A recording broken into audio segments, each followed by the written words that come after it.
Hi everyone, how are you all? I hope you all are good.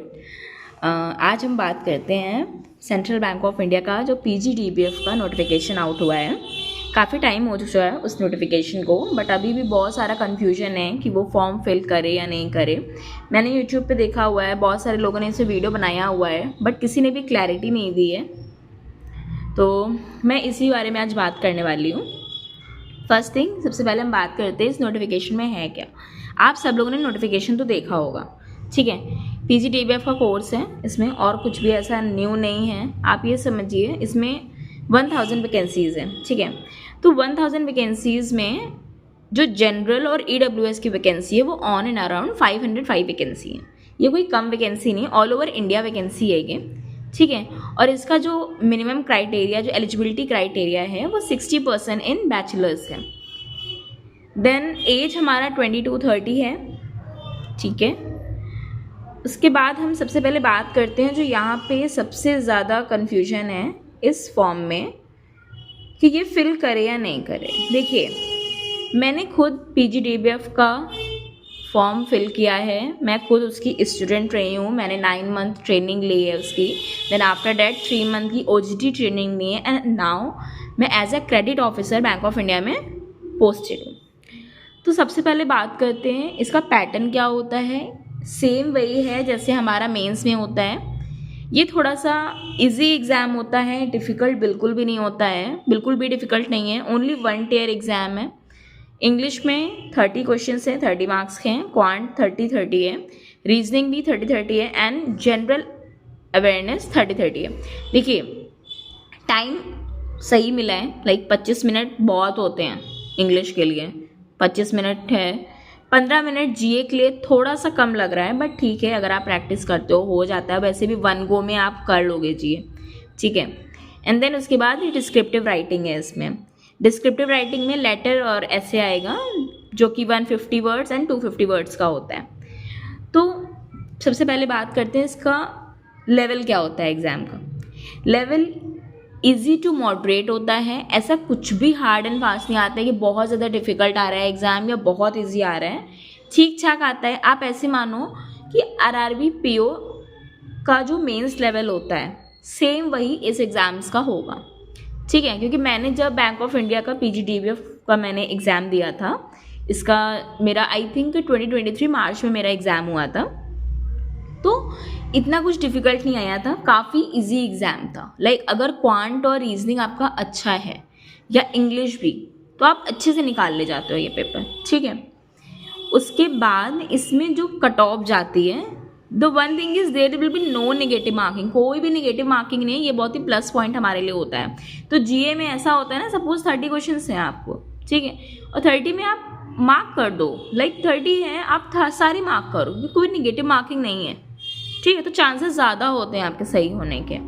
उसके बाद इसमें अगर हम सेक्शन कट ऑफ की बात करते हैं, तो इसमें क्या होता है, सेक्शनल कट ऑफ होता है, देन ओवरऑल कट ऑफ होता है। सेक्शनल कट ऑफ जैसे RRB के एग्जाम्स में होता है हमारा कि सारे सेक्शन आपको क्लियर करने होंगे, देन उसके बाद एक ओवरऑल कट ऑफ बनती है, वो आपको क्लियर करना है। इसमें एक चीज़ मैं ऐड करूँगी कि मैक्सिमम लोग ना सेक्शनल कट ऑफ में आउट हो जाते हैं, क्योंकि ओवरऑल कट ऑफ करना ईजी होता है, ठीक है, लेकिन सेक्शनल कट ऑफ क्लियर करना थोड़ा सा डिफिकल्ट हो जाता है। आपने देखा होगा RRB एग्जाम में भी ऐसे ही होता है कि सेक्शनल कट ऑफ नहीं क्लियर होती है, ठीक है, मैक्सिमम लोगों की। तो आप कोशिश करना सेक्शनल कट ऑफ आपकी क्लियर हो, देन आफ्टर डैट आपका ओवरऑल कट ऑफ क्लियर हो जाएगी, ठीक है। उसके बाद इंटरव्यू की बात करते हैं। इसमें आपका इंटरव्यू होगा। इंटरव्यू में क्या होगा, 50 मार्क्स का अगर इंटरव्यू है, तो आप अगर जनरल या EWS कैटेगरी के हो तो 50% मार्क्स आपको लाने हैं इंटरव्यू में। और इंटरव्यू में बिल्कुल भी डरने की ज़रूरत नहीं है, बहुत नॉर्मल इंटरव्यू होता है। वो जानते हैं कि आप एक स्टूडेंट हो, आप कोई बैंकर नहीं हो कि आपसे बैंकिंग ही पूछते रहेंगे। वो सिर्फ और सिर्फ आपको चेक करते हैं कि आपके अंदर कॉन्फिडेंस कितना है, ठीक है। ये हो गई इसकी। फिर फाइनल सिलेक्शन, इन दोनों का कट ऑफ एड ऑन करके एक कट ऑफ बनेगी, ठीक है, वो आपका होगा फाइनल सिलेक्शन का। अब बात करते हैं PGDBF की, जहाँ पे सबसे ज़्यादा कन्फ्यूजन है। देखिए, सबसे पहले आपका ये एग्ज़ाम होगा, Tier 1 एग्ज़ाम होगा, देन उसके बाद आपका रिजल्ट आएगा Tier 1 एग्ज़ाम का, देन उसके बाद आपका इंटरव्यू होगा, इंटरव्यू का रिजल्ट आएगा, फिर आपका क्या होता है आपको 9 मंथ की ट्रेनिंग मिलती है। 9 मंथ की ट्रेनिंग मेरी मणिपाल में हुई थी, मणिपाल एकेडमी ऑफ BFSI जो हमारा बेंगलोर में है, मेरी वहाँ पे ट्रेनिंग हुई थी। 9 मंथ की ट्रेनिंग थी। उस 9 मंथ की ट्रेनिंग की अगर मैं बात करूँ तो उसमें क्या होता है, मेरा जो था, मैं अपना एक्सपीरियंस शेयर कर रही हूँ, 3 मंथ में डिवाइड था।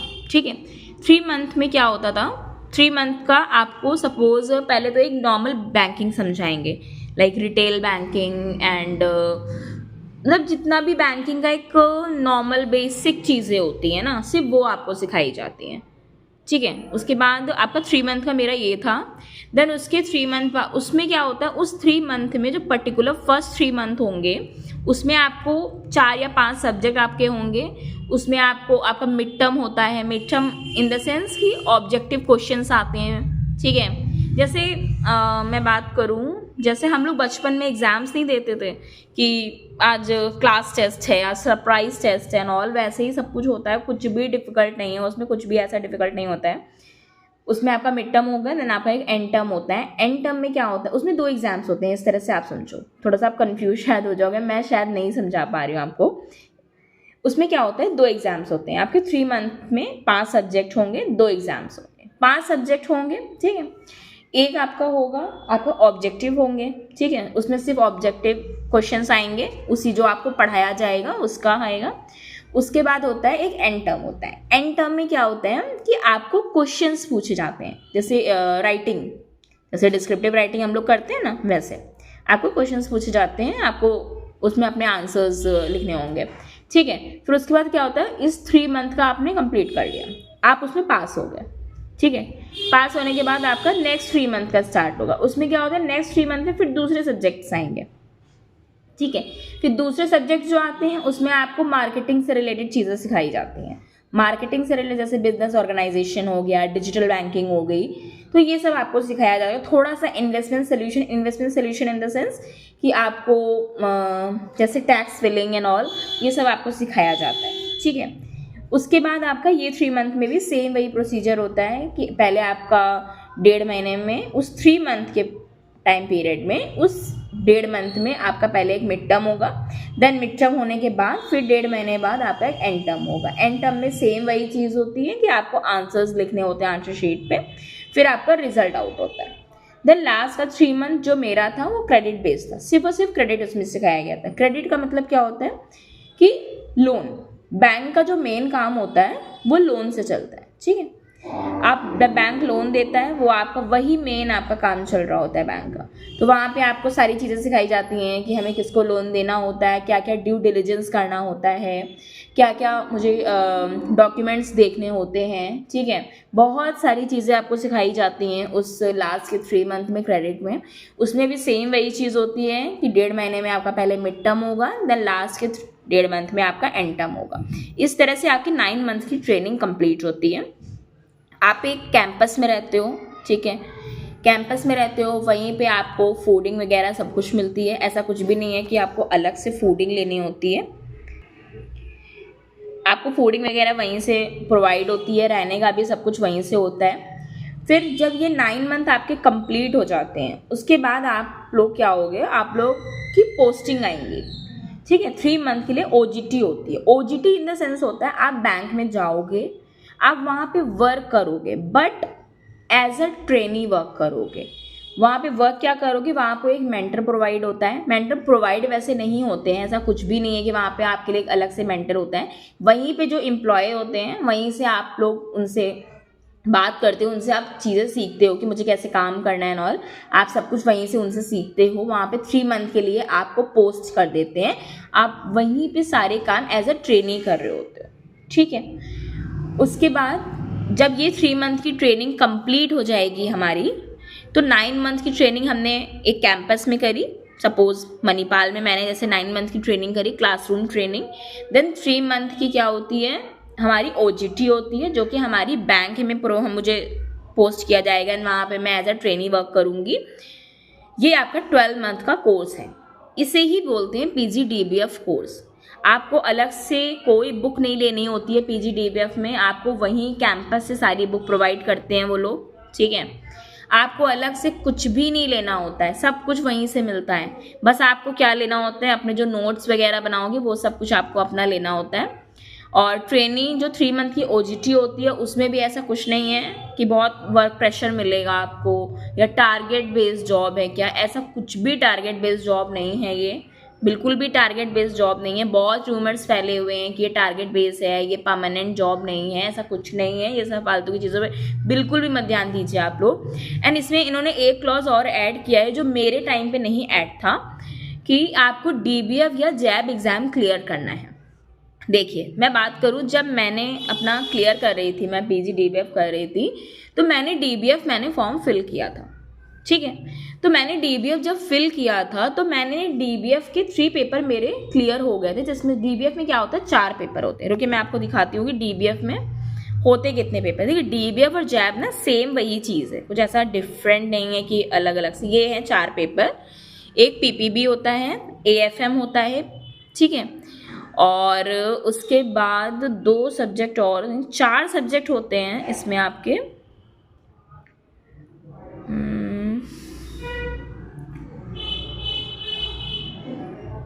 ये आप देख रहे हैं, ये सारा ना DBF का सिलेबस है। हाँ, फर्स्ट पेपर AFM है, PPB है, principle and practice of banking. इसमें जो आप वहाँ पे पढ़ोगे ना सेम वैसे ही सिलेबस है, ऐसा कुछ भी अलग नहीं है इसमें कि आपको अलग से कुछ बहुत ज़्यादा पढ़ना है एंड ऑल। उसके बाद होते देखिए अकाउंट्स का पेपर आता है, थर्ड पेपर हमारा जो होगा वो अकाउंट्स का होगा। उसके बाद जो लास्ट पेपर होता है वो होता है, हाँ, रिटेल बैंकिंग होता है। ठीक है, ये 4 पेपर होते हैं। ये 4 पेपर आपको क्लियर करने हैं DBF के वहाँ पे। जब आप रहोगे 9 मंथ की ट्रेनिंग में, आपको ये चारों पेपर क्लियर करने हैं। तो मैं यही बोलूँगी, DBF थोड़ा सा आपको ऐसा है कि हाँ, उसके लिए आपको पढ़ना पड़ेगा। अगर आप वहाँ 9 मंथ में जो आपको समझा रहे हैं, लास्ट के 2 मंथ में जो भी आपको समझाते हैं वो लोग, ठीक है, अगर आप सही से पढ़ रहे हो तो आप आराम से यहाँ पे क्लियर कर लोगे। ऐसा कुछ भी नहीं है कि आपको बहुत ज़्यादा पढ़ना पड़ेगा, बट हाँ, आपको पढ़ना होगा, ठीक है। आप DBF क्लियर कर लेते हो तो आपका DBF पास हो जाओगे। और इसमें जो पास होने का क्राइटेरिया होता है उसमें ऐसा होता है DBF और जैब में कि आपको पर्टिकुलर सब्जेक्ट में मिनिमम 45 मार्क्स लाने हैं, मिनिमम 45 मार्क्स लाने हैं। एंड ओवरऑल में आपको 50% मार्क्स चाहिए। जैसे 100 मार्क्स का क्वेश्चन होता है, ठीक है, तो ऑब्जेक्टिव क्वेश्चंस आते हैं इसमें। कोई क्वेश्चन होता है 2 मार्क्स का, कोई 1 मार्क्स का और कोई हाफ एन मार्क्स का। तो उसमें ऐसा होता है कि आपको 45 नंबर चाहिए ही चाहिए हर सब्जेक्ट में। उसके बाद आपको ओवरऑल 50% मार्क्स चाहिए, तो आपका पूरा DBF आप क्लियर कर लेते हो। और DBF क्लियर करने के ना पता है बहुत फ़ायदे भी होते हैं।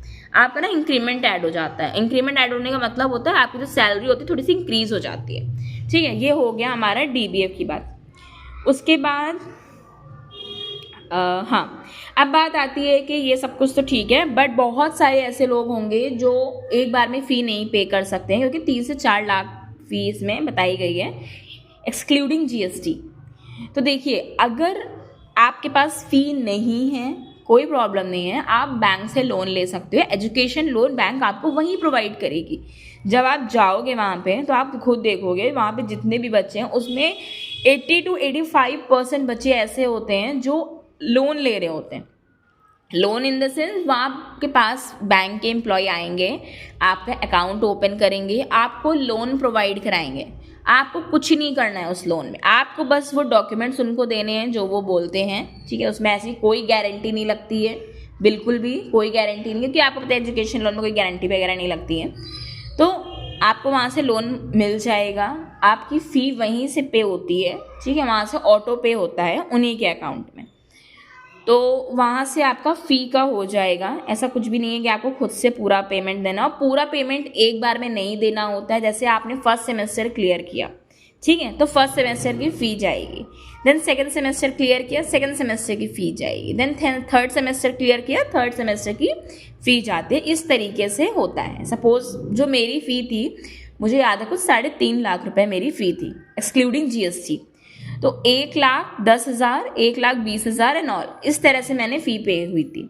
तो मैंने भी एजुकेशन लोन ही लिया है, मैंने खुद से नहीं पे किया था, मैंने सिर्फ फर्स्ट इंस्टॉलमेंट खुद से पे करी थी, उसके बाद सेकंड एंड थर्ड इंस्टॉलमेंट मैंने एजुकेशन लोन ही लिया हुआ है, और उसका जो रेट ऑफ इंटरेस्ट है वो वही 10.5-11% अप्रॉक्स लग रहा है अभी, ठीक है।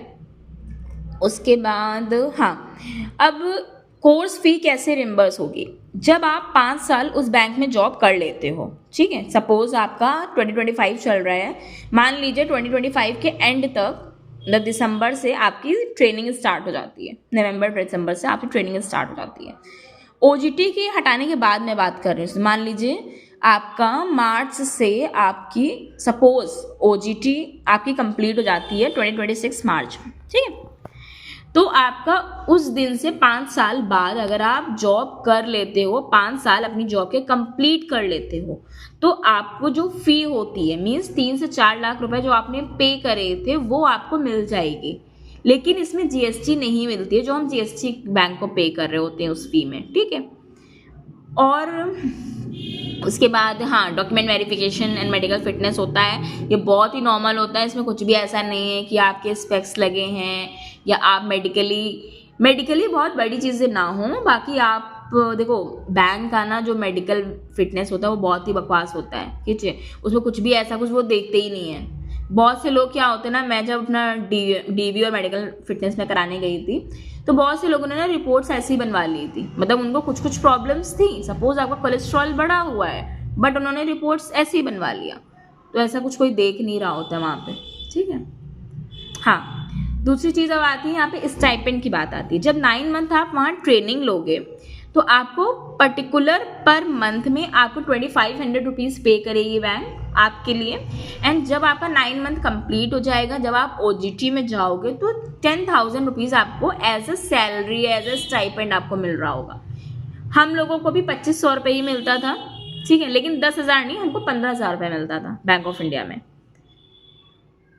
उसके बाद और ऐसा कुछ भी नहीं है इसमें, बाकी सब कुछ नॉर्मल है, जैसे आप अदर एग्जाम्स में फिल करते हो सेम वही चीज़ है। हाँ, इसकी मैं बात करती हूँ मैं सैलरी की, तो अगर मैं सैलरी की बात करूँ, इसकी सैलरी सेम एक पीओ की सैलरी के बराबर होती है। ऑन एन एवरेज आपकी 75,000 टू 78,000 आपकी सैलरी आएगी Central Bank of India as a credit officer में, ठीक है। और इसमें हाँ, वर्क प्रोफाइल क्या है इसमें, क्या हम लोग को टारगेट बेस्ड जॉब है, क्या हम लोग को लोन देने हैं, क्या हम लोग को लोग ढूंढने पड़ेंगे लोन के लिए, या हम लोग को ऐसा टारगेट मिलेगा कि पर मंथ आपको इतने लोन करने हैं, ये भी एक कन्फ्यूजन है लोगों में। देखिए, मैंने पहले भी बोला था, मैं अभी भी बोल रही हूँ, ये एक टारगेट बेस्ड जॉब नहीं होती है। इसमें आपके पास 2 ही काम होते हैं, एज अ क्रेडिट ऑफिसर आपको 2 चीज़ें करनी होती हैं। फर्स्ट थिंग इज़ प्रपोजल बनाना होता है। प्रपोजल बनाने का मतलब मैं आपको थोड़ा सा समझाती हूँ। सपोज कोई पर्टिकुलर पर्सन आया आपके बैंक में, ठीक है, आपको लोन देने, आपसे लोन लेने के लिए, तो जब आपको लोन लेने के लिए वो आता है तो आपके पास वो सारे डॉक्यूमेंट्स एंड ऑल सब कुछ लेकर आएगा। आपके पास डॉक्यूमेंट सबमिट हो जाते हैं आपके बैंक में, फिर आप उसके डॉक्यूमेंट्स चेक करते हो, उसका एलिजिबिलिटी क्राइटेरिया होता है, एक क्रेडिट पॉलिसी होती है, सारे बैंक की अपनी क्रेडिट पॉलिसी होती है, वो सब कुछ पढ़ के आप ये डिसाइड करते हो कि आपको उसको लोन देना है या नहीं देना है, ठीक है। ये होता है प्रपोजल मेकिंग। उसके बाद दूसरी चीज़ आती है रिव्यू, जो मैं कर रही हूँ इस टाइम, मैं रिव्यू ही कर रही हूँ एज अ प्रोसेसिंग ऑफिसर, मैं रिव्यू कर रही हूँ। रिव्यू क्या होता है, समझिए हमने किसी को लोन दिया, उसके हर 1 साल बाद उसकी जो फाइल बनती है वो रिव्यू करी जाती है। रिव्यू करी जाती है मतलब उसका नेटवर्थ हम देखते हैं, उसकी जो पर्टिकुलर पर्सन है उसका बिजनेस कैसा चल रहा है, वो प्रॉफिट मेकिंग है, लॉस मेकिंग है, वो आगे अपने डेट को पे कर सकता है या नहीं पे कर सकता है, ठीक है। ये सब कुछ हम करते हैं, इस चीज़ को बोलते हैं रिव्यू।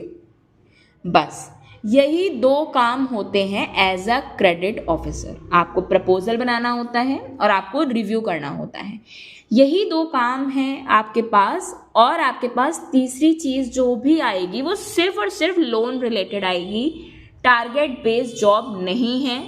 फालतू के रूमर्स में बिल्कुल मत जाइए। अगर आप एक अनएम्प्लॉयड हो या आप एक प्राइवेट जॉब में हो, आप फिल करो फॉर्म फिल करिए। एग्ज़ाम बहुत नॉर्मल होता है, कुछ भी डिफ़िकल्ट एग्ज़ाम ये नहीं होगा, आराम से क्लियर हो जाता है एग्ज़ाम।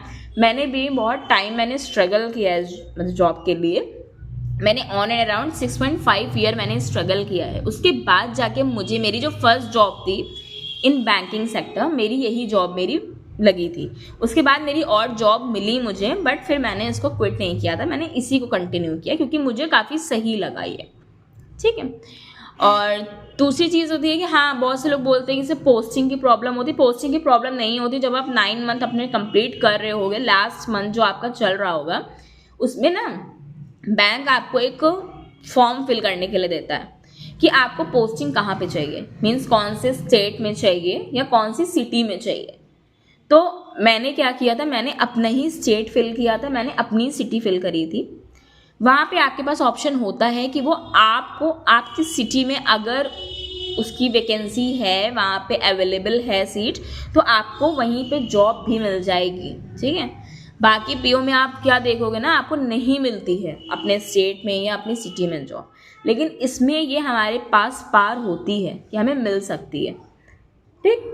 तो आई थिंक मैंने बहुत सारे डाउट क्लियर कर दिए हैं, बहुत सारी चीज़ें मैंने आपको क्लियर कर दी हैं इसमें, जितना भी मुझे याद था। आई थिंक मैंने सारे पॉइंट आपको क्लियर करे हैं इसमें। अगर आपको कोई भी डाउट होता है तो आप मुझसे पूछ सकते हो इन कमेंट सेक्शन।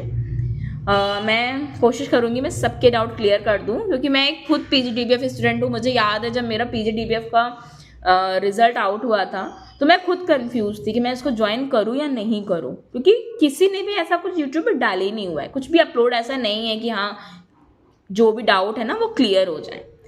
बट ठीक है, मैंने आपको ये सारी चीज़ें बता दी हैं, कुछ भी ऐसा नहीं है, इजी एग्ज़ाम है, गो फॉर इट। यही बोलूँगी, जो लोग बहुत टाइम से स्ट्रगल कर रहे हैं या जो स्विच करना चाह रहे हैं, लाइक आप क्लर्क हो, आप स्विच करना चाह रहे हो, आप RRB क्लर्क को आपको स्विच करना है, आप कर सकते हो, बहुत अच्छी अपॉर्चुनिटी है।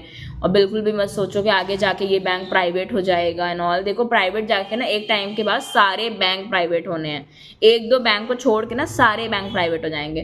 तो ये सब फालतू की चीज़ों पे बिल्कुल मत ध्यान दो, जो होगा देखा जाएगा। अभी के लिए देखो, फ्यूचर में क्या होगा ना किसी को नहीं पता है, कौन सा बैंक प्राइवेट होगा कौन सा बैंक प्राइवेट नहीं होगा। बट अभी के लिए बेस्ट अपॉर्चुनिटी है, गो फॉर इट। कोई भी डाउट हो आप मुझसे पूछ सकते हो कमेंट सेक्शन में, मैं कोशिश करूँगी सारे डाउट आपके क्लियर कर दूँ, ठीक है। And now bye, take care.